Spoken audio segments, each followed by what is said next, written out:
welcome back to the Sword of Truth podcast, the chapter-by-chapter reread of the Sword of Truth series with a whole bowl of crap brew on the side.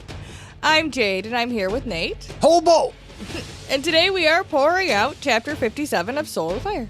Fucking A we are. Yeah. And I am coming ready because this morning I had a whole bowl of oatmeal. Vote meal? Vote meal, yeah, because it's, Because, like, campaigns and all that. That's why I'm all charged up, ready to go. Oh. Well, that's good. It's it's mid, but it's fine. It's the best I had on short notice. Not a big fan of oatmeal. No? You don't do oatmeal? It's a texture thing. Wait. Dinosaur eggs. Where the eggs melt into the little kind of fruity flavored dinosaurs? I thought that was fun, and I would pick those out, but most of my bowl would go in the trash after people stopped paying attention to me. Okay, wow. I'm a big oatmeal fan, especially the dinosaur eggs. Yeah. I mean, I haven't really tried to eat it again since being an adult because I just have I just remember being so skeeved out by it. Yeah. Well, maybe you try that and I will try tuna and we'll see where we end up on the other side. I don't know. I saw your reaction to tuna the other day and I don't know if I'm ready to deal with that. Still bad. Yeah. Well, I guess that's today's moment of truth. Now you know that about us. Those are our things. Yeah. So, last chapter, Richard and Kaylin got a little private moment to investigate the ovens, and they saw the Raven again. It wasn't, like, sexy or fun. The psycho Raven that attacked/warned them to, not get in the water. Well, according to Richard, that was a chime. Yeah, and there was an idea of possibly some sexy time, even though we all kind of agree it's not the right time for the sexy time. Well, I don't know who agreed. I didn't. They all think so. We figured tent. Just get a tent. I mean, you could have been done before this walk. You could bang and one then out skip real the walk. quick, Yeah, I mean, that's where we were at. But, maybe anytime Richard's in water, it kind of seems to happen, so. Yeah. Maybe the chime, Richani, is the female one. Just waiting for Richard to get inside in the water. Her. Yep. Yeah. Mm-hmm. I also think that we may not have mentioned, and correct me if I did, that they saw the horse. The horse was there. Yeah. Yeah. I believe we did. They saw a spider. They found Zed's shit there. They just apparently didn't realize it was Zed's shit. So just thought I would mention that because the horse was still hanging around after the days had passed. Honestly, now that you mentioned that was Zed's stuff, I kind of feel like Richard, because Kaylin made the comment, right? You're going to take someone's shit? And he's like, no. Yeah. But I don't know. You're noticing rock faces are different and stuff while you're out there. Maybe just take a peek in that bag. See if you can find an ID. Maybe first thing you see is Zed Zorander, first wizard, address whatever wizards keep. Yeah, I tend to agree with that. If he had left all of his stuff there, he probably would have left something that seems like Zed's shit. Like, I don't know, his food bag or something that you're like. It would have been a tell. Something. Especially when their whole thing is like, every detail matters. He'd be like, this is a cross double loop hitch knot. I only know that because Zed taught me how to do this when I was like 3.5 years old. And then he'd be like, this is Zed's bag because that's the way Richard usually works. This is all last chapter stuff too. Well, what shotgun start. Yeah, it is. But also, I was gonna say they knew Zed was going down to the place where Ander went to, because he said he thought he needed the mountain book, Mountain's Twin. He said he needed that, and they thought that Toscala was the name of the place, so that's where he was going to. Yeah, I don't think that they knew that Zed was going to the ovens. I think Richard and Kaylin got to the ovens on their own connection. It was through the idea that the Mountain's Twin had been brought up, but I don't think they were expecting to see Zed there. I agree with you, but I guess what I'm trying to say is that they knew Zed was trying to end the chimes, and he was likely going south to the place that Ander was at, because he thought it was Toscala at the time, but they kind of knew where he was going. I don't know when they figured out that Toscala and Andereth were the same, and that might be why, because he said Toscala and then fucked off, and then later they might have learned. Right, and I agree with you. I think that was where I paused for a second, because I was like, okay, maybe that's why. But also, you should have figured out by now that Toscala's name was changed because Ander obviously didn't live in two separate cities, right? So, like, at this point, you should be kind of expecting to see Zed at some point. There are clues that Zed might have been poking around this area. I just don't think we ever confirmed that they knew that this is where he was headed. No, I don't think we did. But what I'm saying is that Richard is supposedly very smart, put together thingy people, and I think he should have figured it out by now. That's all. This chapter, we open in Dalton Campbell's office. He's receiving a report from Stein, Sir Scalps-a-Lot. Stein confirms that the Imperial Order troops are stationed as special guards throughout Anderith, effectively giving the Order control of the Double Ds. That group that came past Beata in the beginning that didn't stop for her and they were big assholes and they had orders to just let them through, those were Imperial Order soldiers. Oh. So they are effectively scattered throughout the city at strategic points so that if shit goes down, they're going to be able to lock it down really fast. They're there and ready to react no matter what Richard does. Right. And this is about, they aren't worried about Richard's army at this point. He has some people inside the gates, not a ton, not enough to really worry about. Right, very small. The Anderith people and the Imperial Order believe that the Domini Dirch will take care of the rest All of his army. So it's just a couple people that are inside that we have to worry about here. And Stein also praises Dalton and Chambor for defanging the Anderith army, because Anderith had their own army there, but they not only were weak, we already know that the soldiers at the front lines aren't really there to fight. They're there to ring a bell. Right. So Anderith's army is already not strong. But on top of that, Dalton and Chambor they've had these soldiers come in and installed them in such a way, Anderith's army is allowing it and not questioning it. Yeah. So that's defanging their army. So there's no opposition that can be brought against the Imperial Order when they come from Anderith. It's an infiltration. Right. They're all embedded in there. They're like fucking secret spies. Now, it doesn't necessarily say, are they in like full uniform or are they like snuck in there like, this is Joe Blow on the corner doing business as usual. You'd never pay attention to this guy and actually he's a secret fucking soldier. I think that they are in a type of, maybe not uniform, but they are definitely in like soldier troop garb. Okay, so they're like representing the IO. I don't think that it has IO markings on it. Okay, generic soldier guy then. Right. All right. Because the guys that came in, when Beata saw them all, she said that they were heavily armored and like, they looked tough when they came through, but they didn't have any markings on them that would have made her think they were from the Imperial Order. Okay. So all of this is going to end up making the final conquest of the Order into Anderith and their foothold into the Midlands much, much easier. And that's the goal. Well, and Richard's totally unaware of all of this. Right. Keeping everybody right where he wants them. While they're hanging out here, Dalton starts to reflect on Stein's savage reputation and everything that he's done. And he has a lot of women that are falling at his feet. But he thinks it's remarkable that even despite doing all those women that are willing, he still is going out of his way to find the unwilling. Dude's a real creep. Yeah. I don't know if we had mentioned it before or not, but he's got scalps on his coat. And I just don't think that he's drying those things properly, you know what I mean? And like getting them ready to like, I don't know, what's the tanning hides? Tanning, yeah. I don't think he's doing that properly. That probably smells so bad. So bad. So bad. I mean, and here's the thing. I get all these people are supposed to be going for the top spot of power, right? That's the goal here. That's why they're working with a guy like that. But man, you have to want it so bad because every time they mention stuff that Stein does, the hair on the back of my neck goes up. Like somebody needs to kill that guy.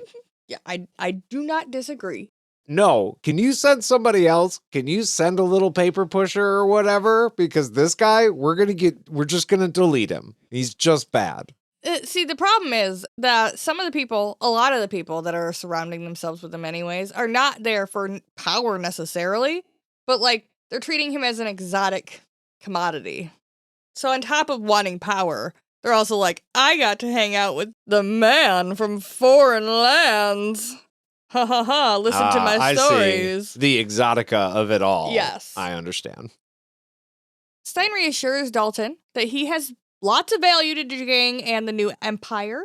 He promises him significant rewards and a ton of shit once the emperor arrives, which is going to be soon. I'm not going to tell you when, but soon. This is Stein promising Dalton. Yes. That a lot of stuff is going to be his once all this is successful. Right. It's the honeypot of it all. Right. It's the, hey, don't worry, you're going to get paid. Everything's going to work fine.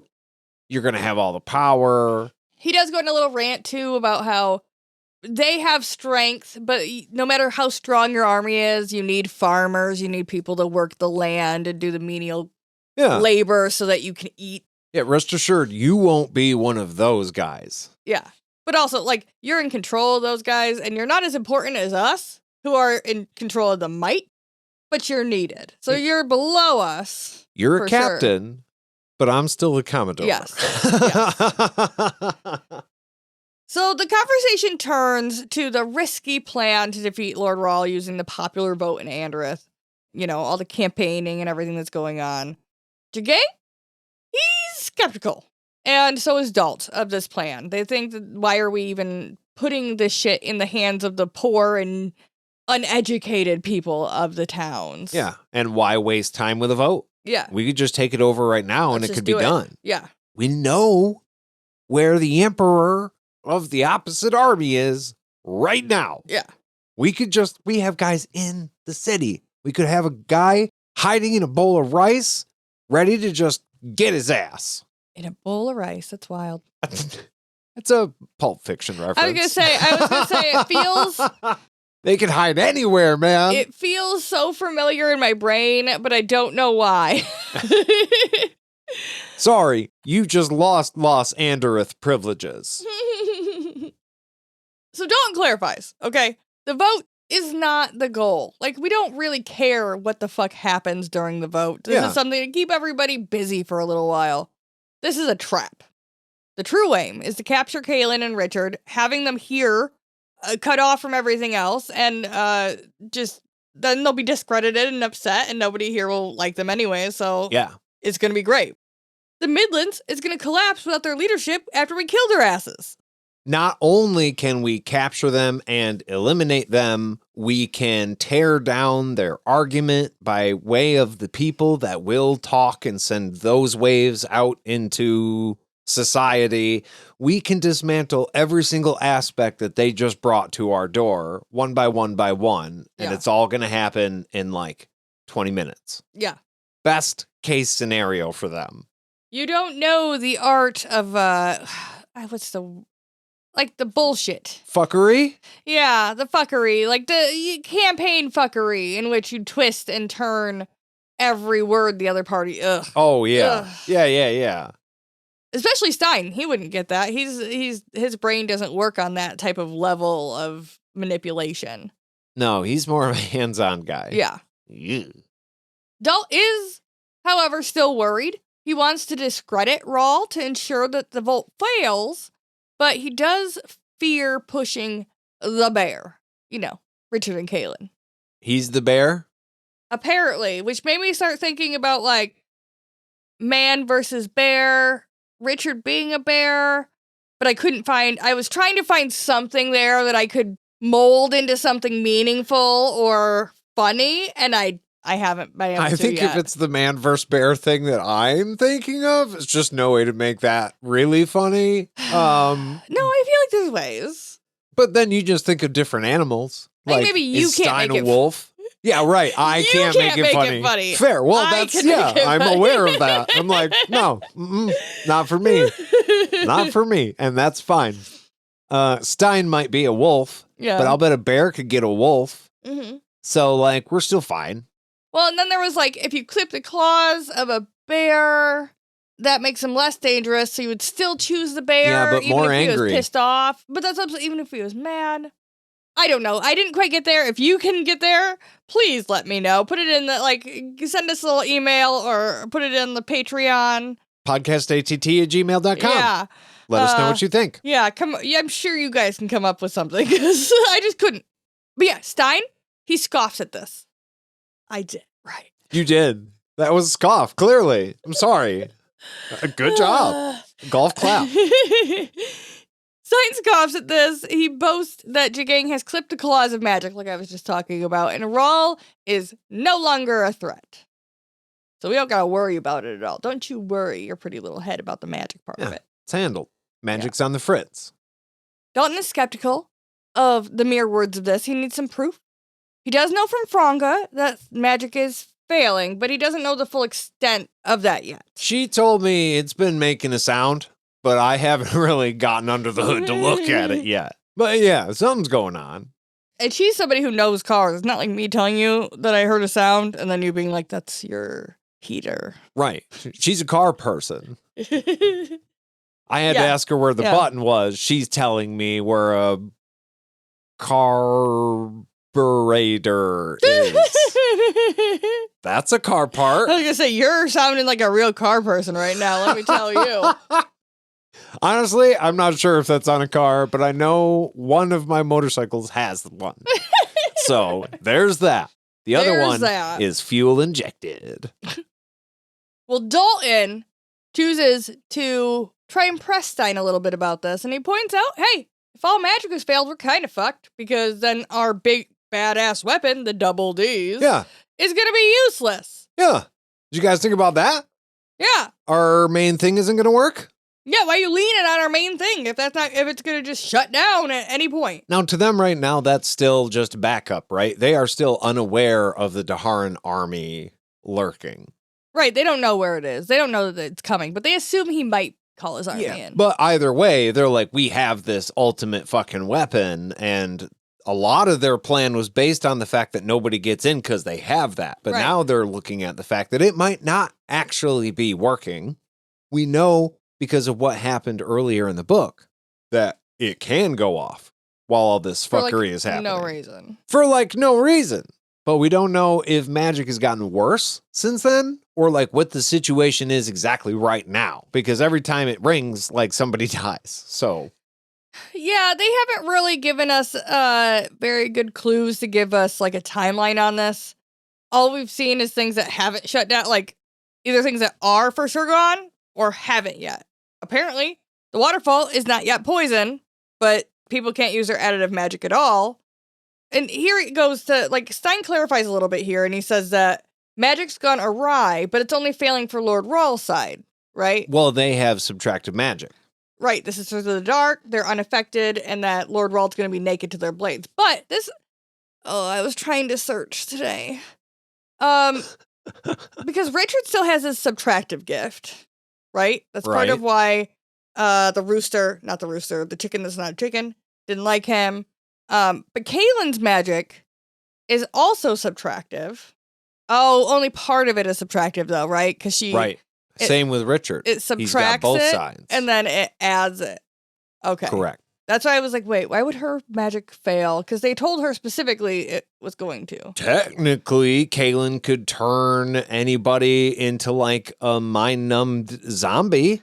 Yeah, I would think that you would be able to no personality whatsoever. Right. Like a husk of a person. Like a Dementor kiss. Yeah, kind of like that. Yeah. They're there, and they're, I guess, alive, but not... there's nobody home anymore. Right. I would think that would be the case. That'd be... So, with that argument, Kaylin's gift still works as far as I'm concerned. Yeah. She's just a necromancer now. We'll have to see how that plays out. Yeah. But this does change everything for Dalton. Now he can unleash his plan to discredit Rahl without fearing any magical repercussions. Dalton decides at this point he's going to immediately act. What is he going to do? He's going to go see the Sovereign? He's going to go see the sickly, ailing Sovereign. Why for? To set his plan in motion.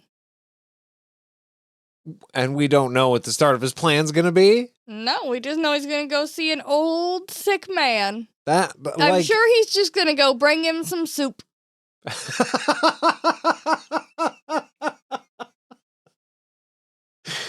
podcastatt@gmail.com. What kind of soup do you think Dalton's going to bring to the Sovereign? Jade, your face. It's going to be swan wing soup. That was a face that would make you believe Christmas miracles will still happen. For sure. He's just gonna bring him some nice soup. Oh, man. Well, I hope it's like a nice chicken noodle. No, like I said, I think it'll be like a turtle stew or a swan wing Ooh. soup or eel sauce soup. Ooh, what about some pheasant with some blackberry sauce? That could be good. That could be good. Blackberry sauce. Yeah. I'm hungry now. Well, I think that we can fill our bellies a different way. I think we're going to take a little beer break and we'll be right back. Hey, Nate, what are we drinking? I delivered. I don't know what you're doing over there. Today we are drinking Bean Flicker Tiramisu from Odd Side Brewing Company in Grand Haven, Michigan. This is a twist on their beloved Bean Flicker blonde ale, infused with rich coffee flavors and enhanced with indulgent tiramisu notes, which is an Italian dessert that we had on vacation in Jamaica. Yeah. Yes. And there's booze in it somehow. Yeah. I'm not 100% sure what it is, but it's delicious. I think they're like lady fingers layered with chocolate, and then you pour coffee liqueur over it. Okay. That sounds about right. This is really good. It's not too sweet. It's not too strong. It's not too bitter. It really is a dessert beer, like some claim to be, and then you try them and they're just too strong for it to be just a nice after thing. Yeah. This is fucking great. Goes down nice and smooth. Like you said, it's not bitter or too thick, like a lot of chocolatey coffee beers can get. It's an ale. Yeah. Yeah. 4.5%, so you could drink a couple of them and not feel too guilty about it. And, hell yeah. I would give it 8 bean flicks. 8 bean flicks. Amazing. Yeah. I would also give it 8 bean flicks. Whose bean you flicking? Well, what part of the can is the bean? Is it the tab?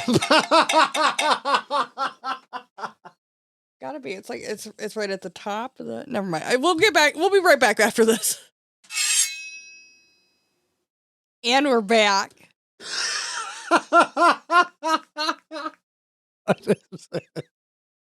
With you and faces today. Wow, that was incredible. I don't know what you're talking about. I'm just existing and you're laughing at me. Every time you do that, it's just another check mark in the pro side of getting cameras in here for when we record, because that, like, people need to see that. I think it's the opposite. I don't know. It's selling me pretty good right now. I want to share what I just witnessed with everybody. Hit Jade up on Facebook and Instagram. No. And demand that we see her silly faces. You don't need to see my face. Mystery is better. They can imagine whatever they want now. Just like reading a book or listening to our podcast. Well, yeah, because that was the point in the... Anyways, we are back. The scene shifts to Prelate Ann. She is staked to the ground in her tent. New location, but mostly the same for her. She doesn't really get to see the sights, you know? Just kind of stuck where she's stuck. Yeah. It's a tent day, though. Yeah. Okay. Yeah. Okay. So it's a better day. Yeah, it could be worse. Yeah. For sure. She's dreading being fed by the soldiers who usually violently stuff dry bread and water down her throat. Kind of like you do with geese, or like you would do with a Carl. Oh, Carl. Yeah. Sad joke. So they shove it in where she was being fed before. Yeah. Now it's more of a, well, put something in that and then that's fine for now. Yeah, they're just trying to get it done as quick as possible. But also, guys, you know you can't. You gotta give the water there's a way to do it. Wet the bread first. Yeah, you're supposed to wet the bread. That's what they do in the hot dog eating contests. It's gonna make it take a lot less time. Wet the bread. Old what's his nuts? Chestnut. Joey, that guy. Yeah. I think. I don't know. He might not be the guy anymore, but I've heard his name. I'm advocating for this, but the thing I hate the most in life, I think, is wet bread. So That's gross. But you don't competition eat, so like, right. it's not a thing you do anyways. Exactly. To Ann's surprise, Sister Alessandra is the one who enters with a big bowl of sausage soup. Okay. Yeah, smells delightful. Well, you're in prison, so I'm sure.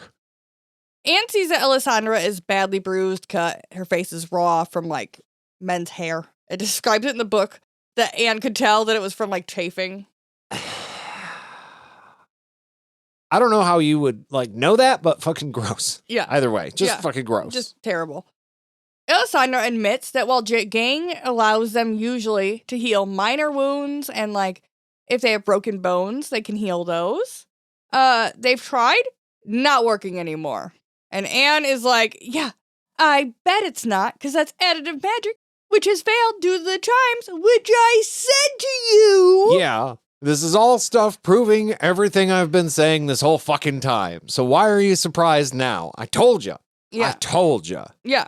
You should be coming back in here being like, yes, Ann, you were right. The question now is how much of Jagang's gift is subtractive based, right? Because if it's subtractive magic and that's still working, then Jagang can still do his thing. If we know subtractive is going and additive is not, then that's where we're at right now. That's where that was the basis of me trying to go back and forth throughout the book today to be like, what exactly constitutes you being able to keep your magic and not? And it kind of feels like plot. But I don't know. According to the wiki, Jagang's power does not come directly from subtractive magic, but rather from a unique innate ability spawned by the manipulation of ancient magic, specifically connected to the Temple of the Winds. So he's kind of like not a traditional user of either one. That's weird. Yeah. So he might or might not be able to, I guess is the point. We haven't seen any evidence of him using dreamwalking in this book. But that doesn't necessarily mean he can't. Yeah, not so far, but it's either like because it's as our characters say or because they don't know better yet. Yeah. But it could still be either way. Yeah. For sure, the additive is not working. They can't heal folks. Anne is taking that to mean that everything she believes is right. Yes. Right? But it might not necessarily be that way. Correct. At this point, while they're chit-chatting, Anne decides that she's going to reveal her original ruthless escape plan. And she did intend to kill any of the Sisters of Light who refused to escape with her. Yeah. Basically, to prevent Jagang from using them later. Which, yeah, okay. I mean, it's not good, but they're being tortured anyway. It's like a form of mercy if they're going to hang out there anyways. It's God rules divided by Spider-Man rules. Firstly, everybody gets one. But then it goes over to war rules. If you're not going to help us, you're going to hurt us. And if you're going to hurt us, then you're the enemy. And if I destroy the enemy, I win the war. So therefore, it's a good thing no matter which way you look at it. Yeah. And you are effectively the enemy now because you've chosen not to come with me. Right. So. If you're going to stay, you're going to be used against us. So... Sorry. Like, yeah, but also she's fucking brutal, man. Anne is willing to go as far as needed. Yes. And here in a second, I mean, I don't think I put it too much in the notes. Yeah, I guess I did mention. She goes on and on about Jagang being a liar and the Keeper being a liar and how you can't trust people who are liars. And it's just slightly funny because we do know that Anne lied when she came into this camp. She lied to Richard. Like, Anne lies when it's beneficial to her. So, like, her arguments against the other people being like, you shouldn't trust them ever because they lied to you, doesn't hold up very well under that microscope. Like, yeah, she did it for a reason, but they think they have a reason too. Yeah, everybody thinks they're the good guy, but Yeah. even Anne believes she's the good guy, and she had a fucking kill list coming in here. Right. Is what she's saying. Right. So it might be a little hard to tell, but I'm really the good guy. Right. You know. You can tell. You know I wouldn't lie. I figured that they would trust me because I Right. wouldn't lie unless I have to lie. Which could be now, because I might have to lie to you now. But you won't know. Oh, good. She does plead to Alessandra to escape with her now. She's like, listen, like I said, Jagang lied. He promised that he's not going to send you over to the soldiers' tents anymore.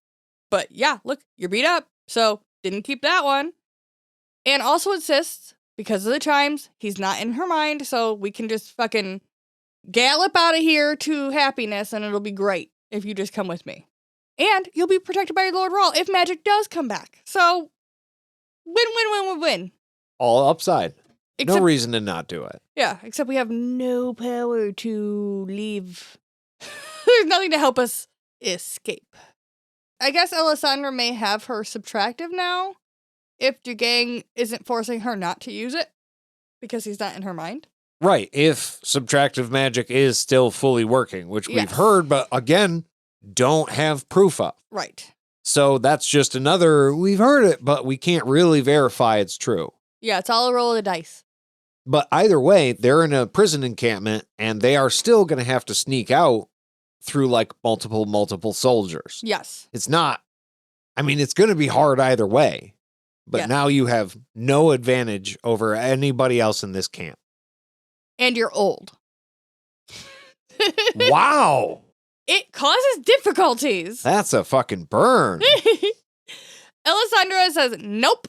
My identity is a sister of the dark. I am sworn to the keeper, and he's going to give me immortality, so fuck off. Stab!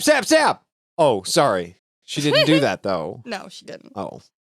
And tells her... Well, got you off the list. Time to go. Bye. Ann tells her that the keeper is lying to her, and her saying this breaks Alessandra's composure. She dumps the rest of the soup on the ground, tells Ann to starve, and storms out of the tent. And my first thought was, there was sausage in that soup? Broth is going to go into the dirt. But there's going to be sausage on the ground. There's definitely going to be sausage on the ground. Yeah.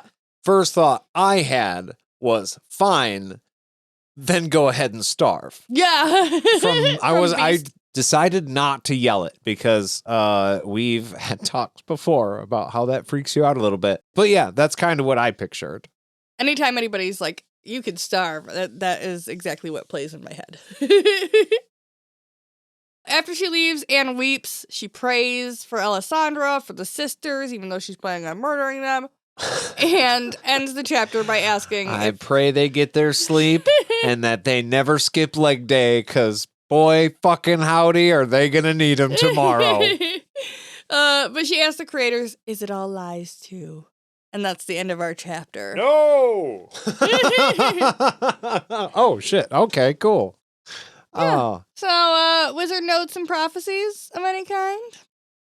Prophecy, Anna's hungry. Not going to be able to run as fast tomorrow. Not looking very good, though, for her. Either way, she's still staked to the ground. All of her plans are great, but she has to get that taken care of before anything can happen. And Alessandra doesn't seem like she's turning.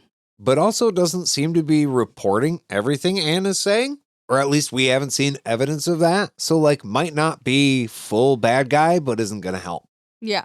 Just fully indifferent to the situation. Yeah. And it does seem like the harder that Anna's pushing, the more she's getting mad and being like, I'm done. And shutting it down. Yeah. But that's our truth. We would love to hear all of yours. Write to us in your journey books to podcastatt@gmail.com or find us on any of our social medias. Glub. If you would like to support this podcast and hear some more exclusive content, find us over on patreon.com/podcastatt. That's where every tier is a happy tier. Thank you all for listening. That's all for us, friends. We'll see you real soon.